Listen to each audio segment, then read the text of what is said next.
Welcome to Stranger Connections, where I celebrate wonderfully weird people and quirky stories. I'm your curious beast and host, lisadavidolson, the practically world-famous business humorist, interactive speaker, and connection queen. Reach out if you want me to reignite your team or event. Today, we are joined by Paul Osincup, who is a fellow humorist, so we might be related. We'll figure that out. And Paul is on a global mission to help people optimize productivity with positivity. What the heck? That's a lot of P's. Welcome, Paul. Hey, how's it going, Lisa? Great to be here. I'm thrilled to connect. And you are a fellow TEDx speaker, so congratulations on that. Yeah. Just finished my second one, and I'm not really strong with math, so I don't know what TEDx squared is, but I guess we'll figure it out when that talk comes out. I think that's a good, is it out yet? No, not yet. I think another month or so, maybe end of December or something like that. Ooh, well, I'll be watching for that. So what was your first TEDx on? It was on the power of humor in leadership and why leaders need to not take themselves so seriously in life and business. That's fantastic. So that Yeah. is that's really an evergreen topic, because whether you think pre-COVID, post-COVID, that's a topic for more than just leaders, that just groups in general. That's great. So then your second Yeah. one was what? The second one is on one surprising habit that can help you reduce stress. And that'd be funny if it was one surprising habit that can help you stress more. Money, Hey, lack of money. Yeah, you want to stress out? Do that. It's one surprising habit that can help you stress less and increase. So I don't know, boost resilience. That's what it was, and it surprisingly has to do with humor also. And so I go into basically how to rewire your brain to see the humor in life more often, and strategies to be able to really shift the focus of your brain to kind of just see the absurdity in life easier and more. I like that. Tell me if I'm right, if I guess one of these angles might be more playful, act like a kid sometimes, Oh yeah, explore like a kid.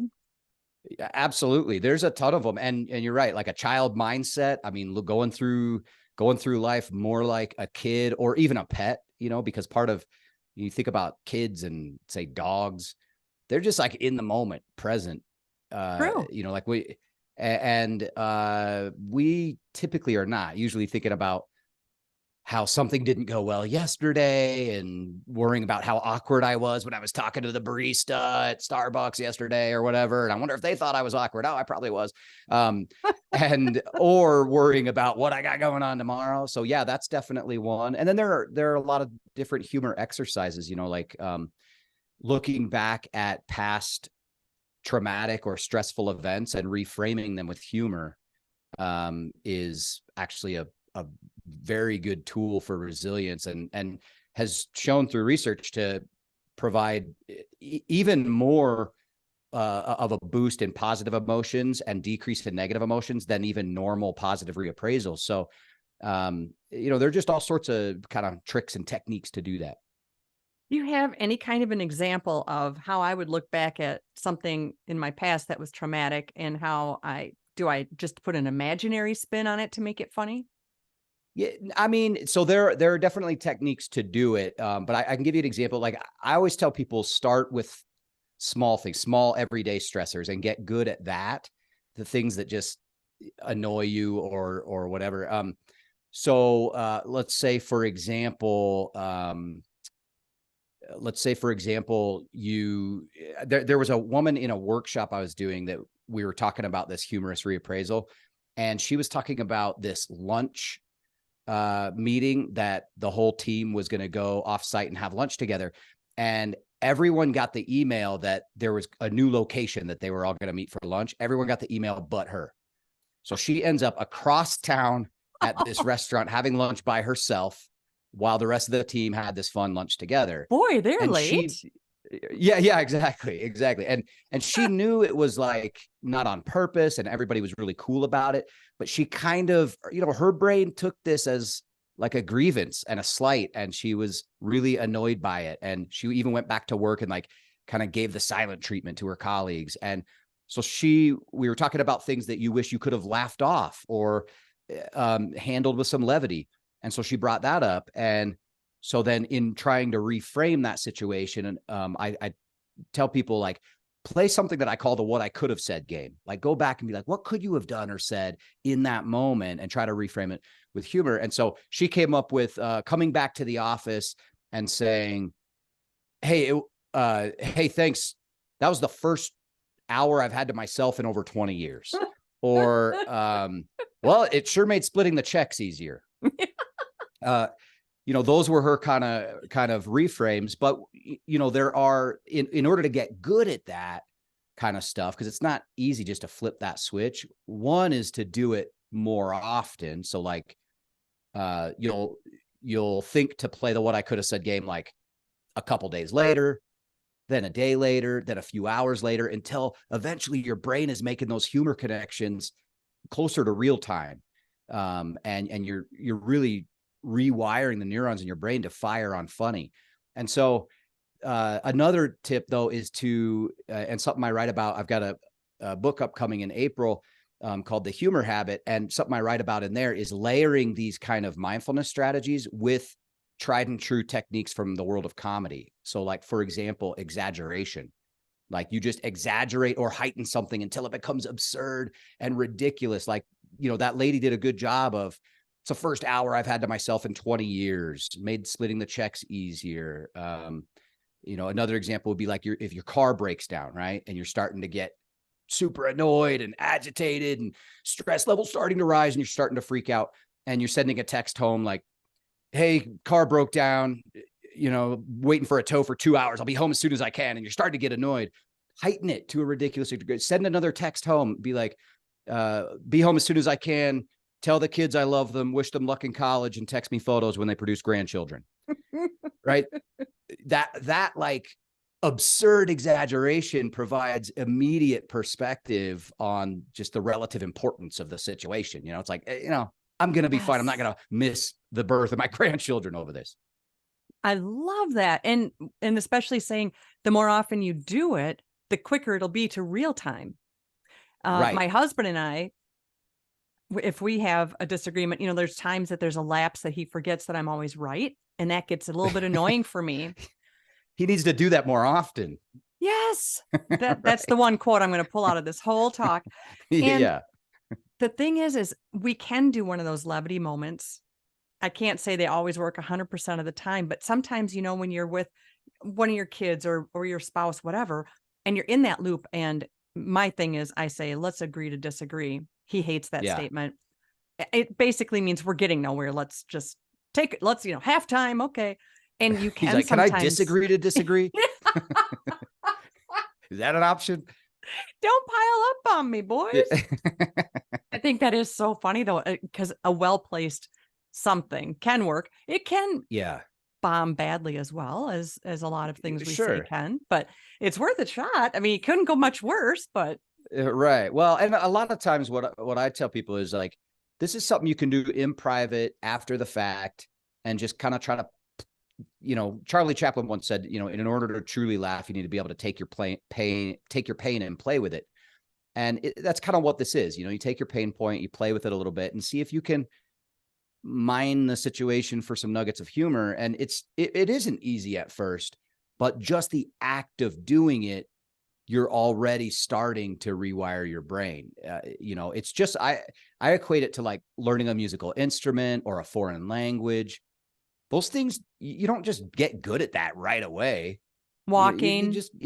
Exactly. Yeah, exactly. Walking, talking. All of those things. So yeah, it is something you kind of play with and you get better over time. So how did you get into finding that powerful optimizing productivity with positivity and then taking this to leadership? Where did this all come from? Are you just a funny guy and you thought, let's share this with the world?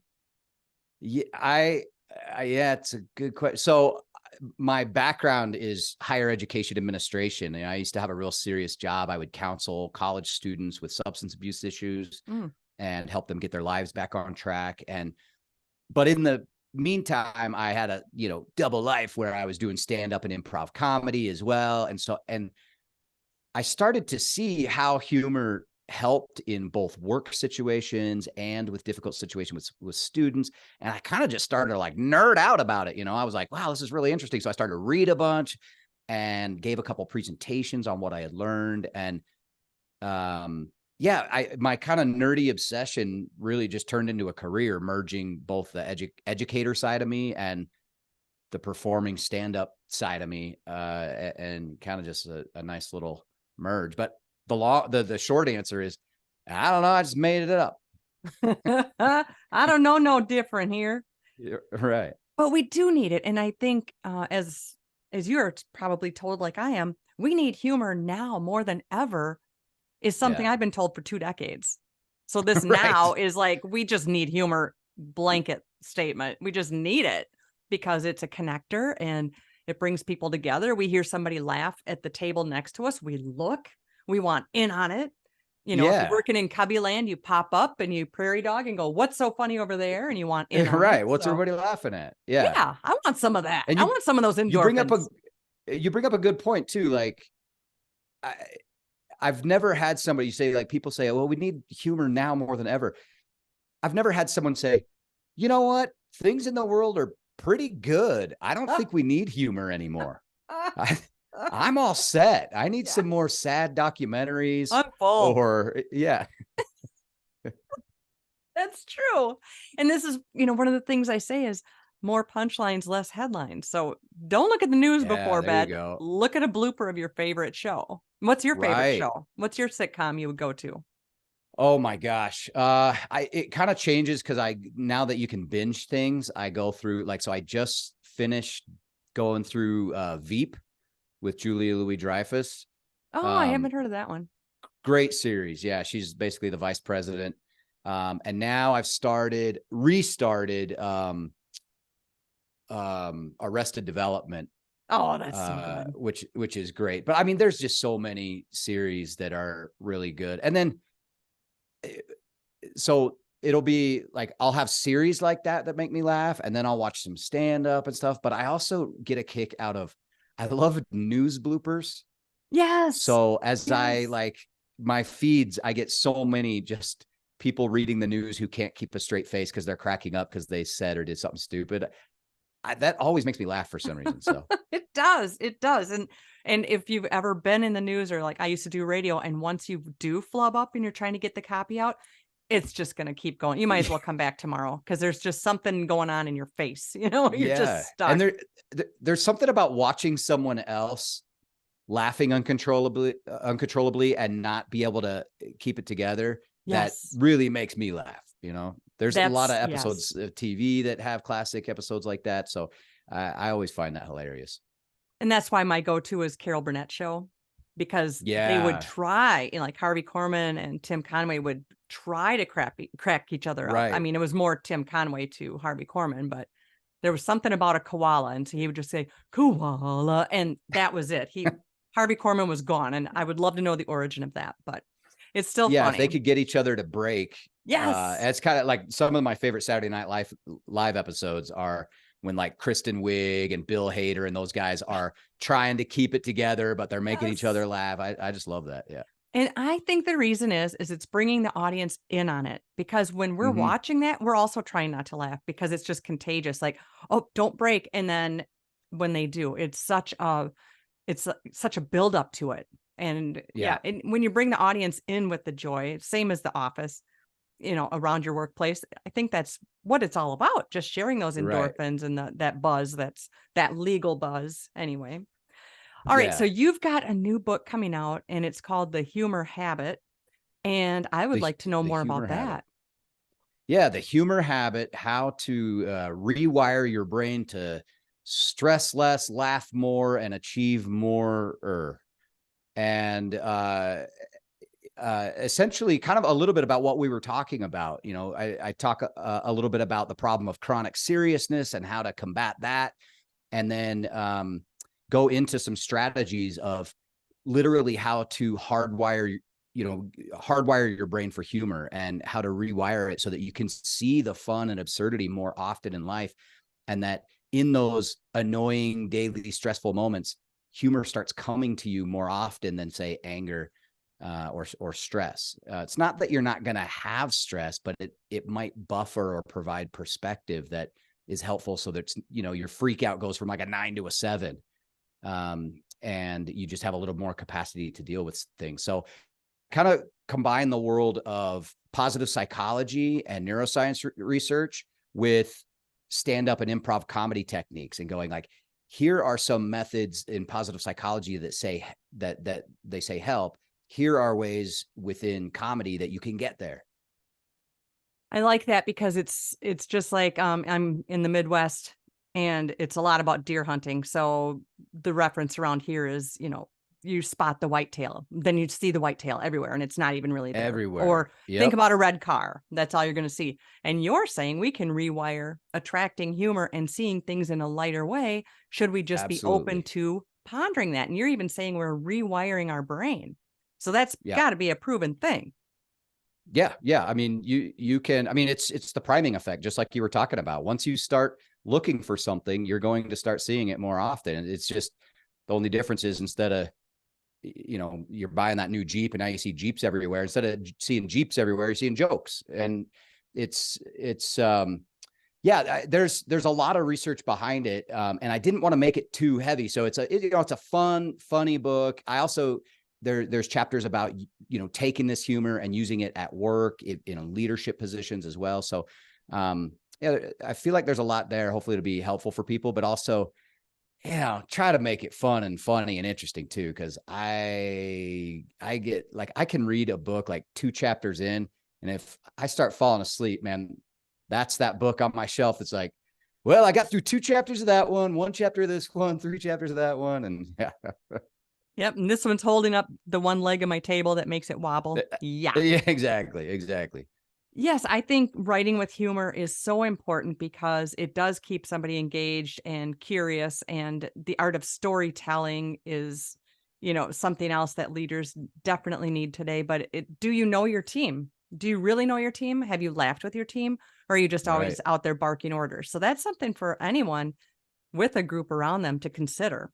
So tell us how we can get on a list, maybe to find out when that book is live and we can get her going, or can they do pre-order? Oh yeah. If you just Google my last name, Osincup, Osincup, and The Humor Habit, it's up for pre-order now. It comes out in April, but you could buy it anywhere you buy books. That is, yeah. So it's available for folks, and I hope y'all get it.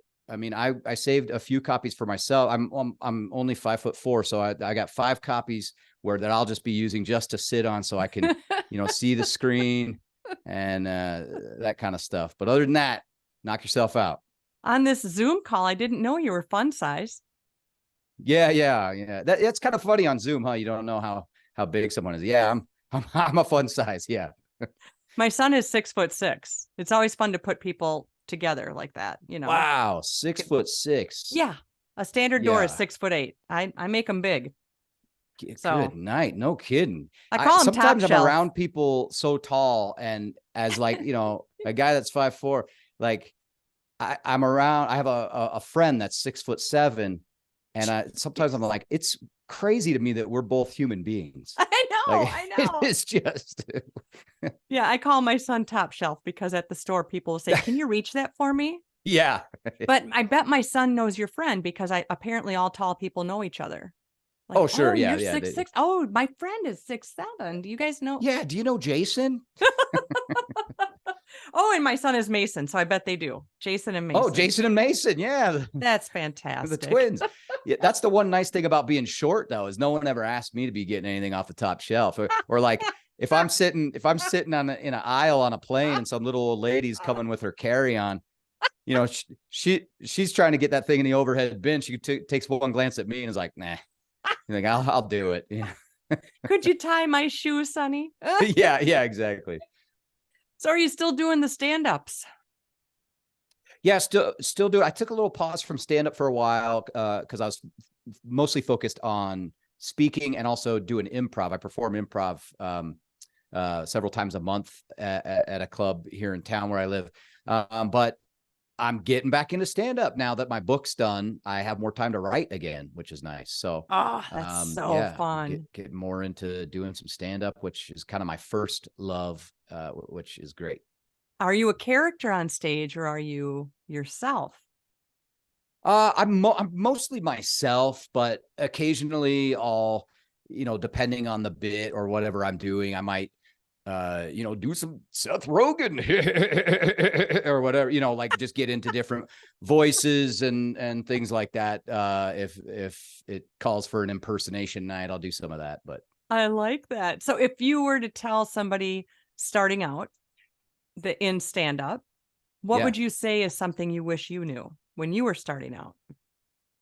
Oh man, maybe two things. One is just write a lot, just keep writing, even if it's just 15 minutes a day, just and even if you think that you thought of a really good joke and you're like, oh, that's really good, I'll remember that, you're not going to remember it. Write it down. Right. I've lost many jokes that way.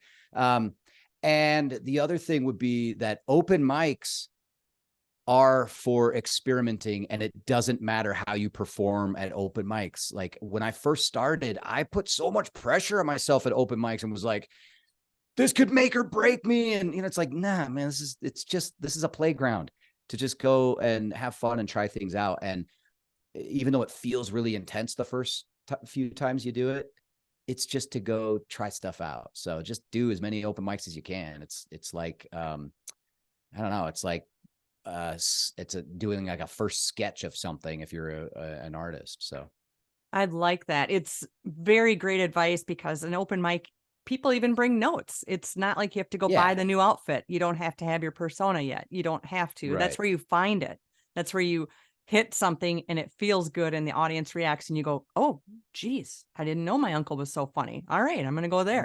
That's how you find out. Right. Exactly. Just exactly. performing for your dog is just not the same. Yeah, my dogs are not real generous with a laugh. It's really annoying. That's a bummer. Do you know how much good material I've wasted on those guys? That sucks. Jeez. Sorry to hear that. I only have the one dog, so I don't know. Have you done some stand-up? I have, yes. Yeah. I'm kind of a somewhat myself, but a little bit ditzier than real life. Just a little bit. Yeah. Definitely self-deprecating. I mean, I've been married 3 times. That's easy to pick on. I work with cops. That's easy to pick on. I love pranks. Nice. And I do it at the workplace. So easy to share stories about that. Oh, wonderful. That's great. Yeah, that's perfect. But mainly I'm improvisation. I had a troupe for 20 years and that's my family. Wow. Yeah. Yes. So that is my family. Improv cool. is everything. And that's what keeps you quick thinking and excited and exploring. And like you said, getting those neurons firing. So yeah, it keeps you young. That's right. That's right. You wouldn't know I'm 84, would you? I was just about to say the same joke. Damn it. No! You beat me to it. Boom. All right. Before I let you run. Although if I would have said that, you might have been like, oh no, I was thinking about 84. Yeah. I was thinking 85, but yeah. Yeah. But good for you. Good. Good for you, bottom shelf. Yeah. So tell me if there is a prank or a dare story, one that you've done or had done to you that you could share. Okay, it's kind of a dare story. It's not necessarily a prank. And it was, I think as I remember it, I was dared by my mom. So when I was like, I don't know, 9 years old, maybe, me, my 2 sisters, my mom were in Colorado where I grew up. And there's this bridge called the Royal Gorge Bridge. It's like the world's tallest suspension bridge. And on the way there are these deer that are fairly used to humans being near them. And so at some point, my mom, who, didn't win Mother of the Year that year, said, hey, I'll take a picture. You guys go pet that deer. And so, here I am, just small fry, like, oh, okay, I'm the youngest. My 2 sisters are older. And I go up there, I'm petting this deer. This deer it's not afraid of me. It doesn't run away. It stands there. I'm petting its forehead and it punches me with its front hoof, not even running away, just punches me in the chest. Like, and like just looks at me like, I'm here all day, bro. Oh, And I was like, I'm come at me, somewhere boy. there. Yeah. And somewhere there's like a picture of my sister pointing, laughing, me hunched over, like, crying because I got my ass kicked by this freaking deer. Thanks, Mom. Yeah, exactly. I come back, I'm like, why'd you tell me to pet the deer? So tell me you idiotic. had venison steaks after that. I wish, man. I've been afraid of animals ever since. I was like, now it's amazing. I have dogs. I see now. I see a deer. I live in Montana. I see deer everywhere, but I have like flashbacks. I see them in my yard, and I'm like diving behind the kitchen counter, like it's a dude's brother's coming after me. Picture you hunting, but you have boxing gloves on. I'm gonna get you back. Yeah, Come on, exactly. Bambi. Yeah. Do you share that I go out story hunting on stage? I've never shared that on stage. No, I haven't. I Such probably a good should. one, That'd because be a there's good so one. many ways to go. Yeah, there's a lot of material there. I mean, yeah, I don't hunt for the meat. I just hunt for revenge. I'm looking for that bastard. That was perfect. I'm stopping there. It can't get any better than that. I'm honored to have chatted with you, Paul Osincup. And remember, we can only be strangers once. And I wanted to remind people to look up your name and to look for the humor habit. And I invite you to stay weird. I'm pretty sure you can. I'll do that. Yeah.